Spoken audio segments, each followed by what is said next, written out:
வணக்கம். உங்கள் காந்தி. அந்த அம்மா பாருங்கள், காலையிலேருந்து நான் சாயங்காலம் 5 மணி வரைக்கும் உட்காந்துருக்காங்க. இந்த மண்பானையில் சமைச்சு சாப்பிட்றது அதோட டேஸ்ட்டு எப்படின்னு எல்லாருக்கும் தெரியும். ஆனால் இப்போ அந்த பழக்கம் வெறும் தண்ணி குடிக்கிறதுக்கு மட்டும்தான் பானை வாங்குறாங்க.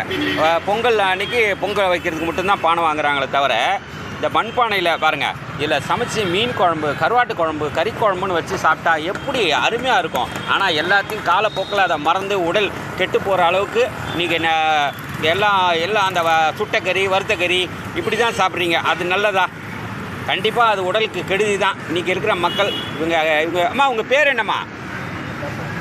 கஸ்தூரி. எத்தனை வருஷமாக இங்கே மண்பானை விற்கிறீங்க?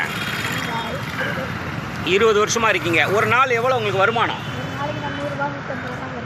இந்த 100 ரூபா வச்சுக்கிட்டு இவங்க அந்த சொந்தமாக செயல்படுறாங்க பாருங்கள், எவ்வளோ மகிழ்ச்சியாக இருக்குது. இருந்தாலும் இங்கே இந்த பானையில் சமைச்சு சாப்பிட்டு அவங்களுக்கும் அந்த மண்பானை செய்கிறவங்களுக்கும் ஒரு வாய்ப்பு கொடுக்கணும். அதனால் ஆரோக்கியம் தான், இந்த கெடுதி கிடையாதுங்க. இந்த பொங்கல் பானை, இந்த கல்யாண பானை அதில் தான் வாங்குவீங்க, அந்த சீசனுக்கு ஏற்ற மாதிரி.